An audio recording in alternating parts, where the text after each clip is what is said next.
Gentlemen, welcome to the class on the 3 Ps. Now, with this is really, when you think about it, with your goals that you are trying to create with your life, create a family, create a future for yourself. These are the 3 things that, in the military terms, you want to use as a triangulation to really hone in on your goal. This is not the goal itself, but this is what's going to get you there. So really, a man has 3 primary responsibilities. These are that a man must protect his family, a man must provide for his family, and a man must preserve his family and its legacy. Aaron, why don't you talk about the protection piece? Yeah, absolutely. So using this as an analogy, when we're taking an oath of office in the military, you give an oath to protect the nation, protect the country from enemies, both foreign and domestic. So playing off of that analogy, to use this as an example, a grid to go by, this really applies to our families, to our homes as well. So look at the foreign enemy as outside influences, outside of that safety net of your home, and to really properly protect our families. We've got to teach them to be aware of those influences, people, individuals. Now, this isn't suspicion and fear. This is awareness. It's different. But you have to be aware of what those outside influences are, because they do. They impact our families. They impact our homes, the home front.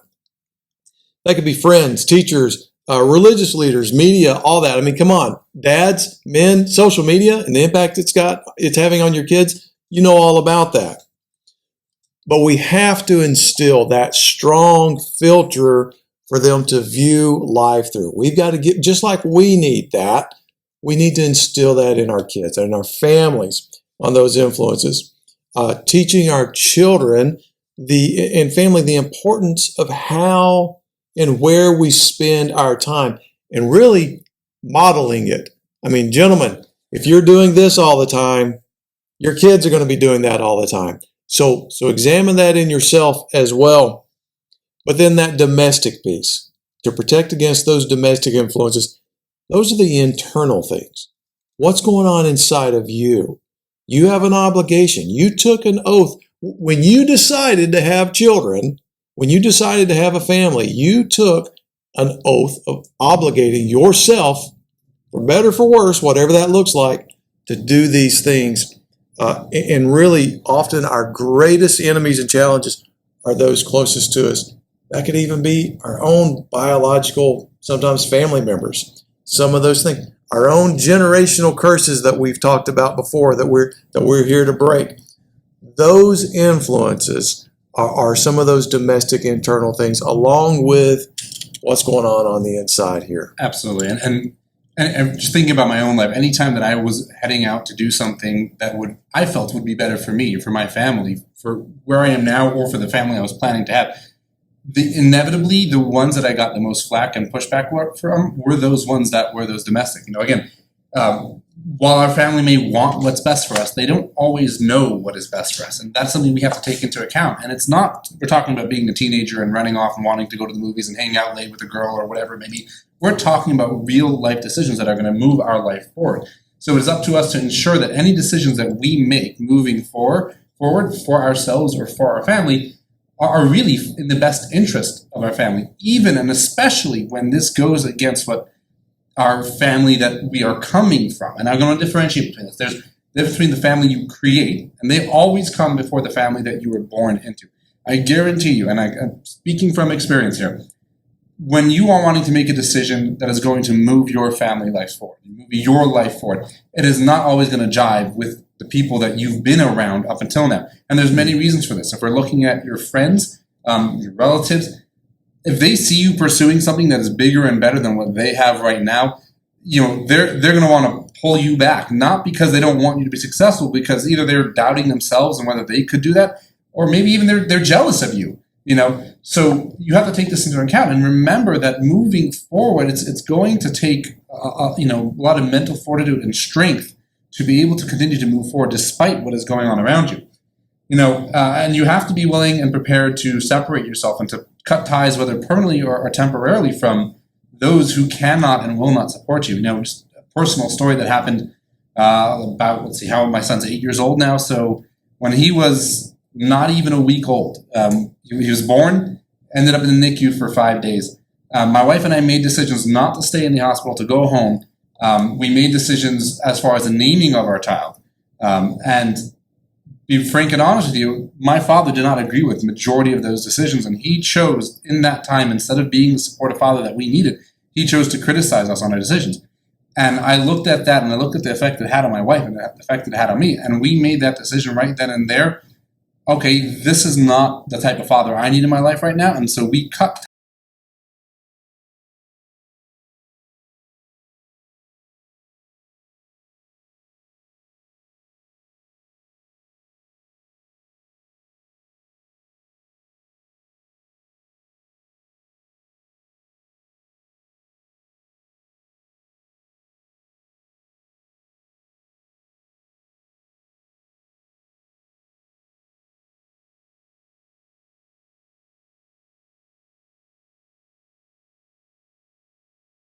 always in the worst time, in the worst places. You're in the grocery store, your kid wants that lollipop, you don't want him to have it. In my case, 9 out of 10 times, it's because it's not kosher, he's going to throw a fit. So you have to pre-plan for that. How do I deal with it if it happens, and how do I prevent it from happening? Whether it's in the home, whether it's outside, whether it's you had a long day and you know you're going to go home and your wife's going to want to talk to you about her long day. All these things you need to be prepared. And again, as a last statement, proper preparation prevents poor performance.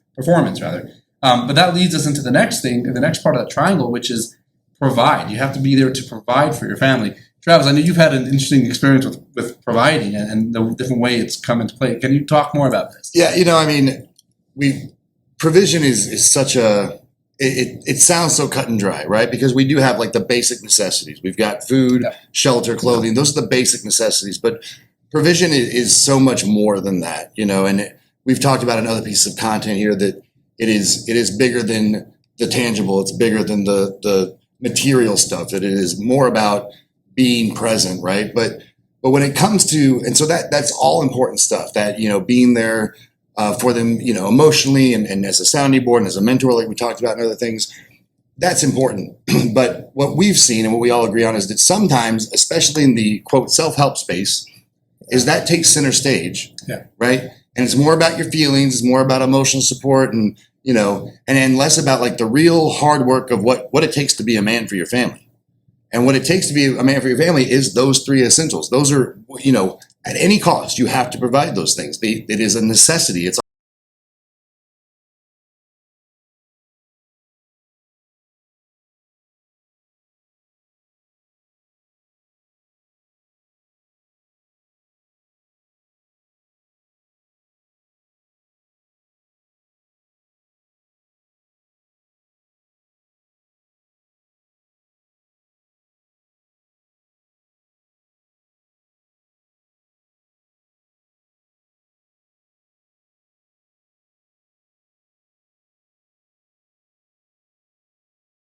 I'm not naked in the street, right? And that's the end state. All the other stuff is extra, right? The 5-course French meal, that's extra, but you've got to be able to say, you know what, it doesn't matter what I think I deserve. It doesn't matter what my ego is telling me I think I've earned. What matters is that these humans that, as Aaron said, I took an oath when I said I'm going to start a family. What matters is they're taken care of, right? The other one's huge for me, and you guys know this. Purpose or calling, right? You have to have a purpose or calling. And this is the inside stuff, right? This is where you take an objective look at you and what really drives you on the planet. And your purpose is going to stay pretty much straight line, right? You're going to have a direction. Once you figure this out, there is a reason you're on the planet. We all believe this. How you do that can change over time. Yeah. I'll use myself as an example. Like in the military, I can look back and go, okay, here's how I was walking out my purpose on the planet. Then in the corporate space, oh shoot, walking out the same purpose, just in a different space. And then going back to what I do now, like I know I'm in line with my purpose. And your purpose will fuel your passion, and it can always lead to profit. But you have to stay focused on that, because otherwise you're going to be a miserable guy to be around. And the last one, and this is huge in any endeavor, this one doesn't just pertain to the provision side. This pertains to the kind of humans you're going to create in your household. Get them and yourself to understand, screw short-term gains, focus on that long-term success. I'll say this, and I don't mind if it hurts your feelings, because that's kind of my jam. I have a visual litmus test, straight up. If I walk up to you and you are shapes and not in shape, I immediately dismiss you. Immediately, and oh, that you're a dick, Travis. No, I'm not. I know if I walk up to someone who goes to the gym and I can tell, they understand what long-term ROI looks like. They understand what putting in effort and not seeing results look like and sticking with it no matter what. You can't just say I did 10 sit-ups and I should have abs. That's not how it works. You can't just say I put effort into this business model for 10 days and it's not a success, so I'm going to flush it down the toilet. Stick with it. Who cares about short-term goals? What you're looking for, like Baruch's already talked about, is that legacy building shit. You want to do something for the long term and build that success. Yeah, and at the end of the day, there is a very well-known saying is that man without vision will perish. And we can oftentimes get stuck in the here and the now. What's going on right now? What's going on right here? When in reality, we need to focus at the same time on where am I heading? And then it's important also to note that as the leader of the family, because as a man, you are the leader in the family. And if you're not married, you don't have kids yet, well, then you are the leader of those people around you, the people in your circle. You have to know where you're going and you have to be willing to do it together. But that really leads into the last part, which is as you're building this and as you're creating your family. And here's the thing, when I started dating, before I even started dating, because in my circles, we start young, we start 19, 20 years old. Before I even did that, I started researching. I started studying. I went to all the counselors, the therapists. I took all the courses. I spent thousands upon thousands of dollars educating myself on who I am, who I need to be as a husband, as a father, as an individual. So all of this starts no matter where you are. But you begin because at the end goal is you're creating that family, you're creating that legacy. But you also have to make sure that you're going to be able to preserve it, preserve your values, the values you've been taught, and everything coming forward. And going back to that story with my father, because as I've said many times before, my relationship with my father was not just, it was a shitty relationship and we left it at that. It was very complicated. It was complex. It was a roller coaster, went up and down. But we always worked on it. And I remember sitting with my father, a month and a half before he passed away. And I asked him, what is your legacy? What do you want your legacy to be? And after he talked to me about this, I had a realization that there's two types of legacies. One is that you can leave a legacy. And this generally comes after a person passes away. You hear, oh, this person was a great person and they gave so much money or they created this. That is a legacy that we find out once we pass away. Actually, we don't even find out about it. It's those that we've left behind, they find out about it. And I started to hear certain things about my father that I never even really knew. But that is something that it's almost you have no control over it because you've done what you've done and now other people have to share it. But then you have the choice to live a legacy. And this is a legacy that is in existence during your lifetime. It's in the way you approach your day-to-day life. It's the way you approach your children, the people you interact with. And in many ways, the legacy that we leave is a legacy that we live. And it is our most important responsibility that we have to ourselves, to our children, to our family, and to society. We have to make sure that we're always heading in the right direction and that we're teaching them and we're instilling the proper responsibilities and the values and the morals and ethics so that way when we leave, it's not, people can say, oh, look at what he created already, but people are already saying it. I had teachers who, in their lifetime, people were telling stories about them because they had done so much good already. So at the end of the day, it's up to us to take the lessons that we've learned and instill them. And we preserve our legacy and our children's legacy by having a strong set of values to hold on to and to use as a guiding force. And most important, however, is that we teach these values and we teach ourselves, we teach our family, we teach our children, we teach the people that we come in contact with.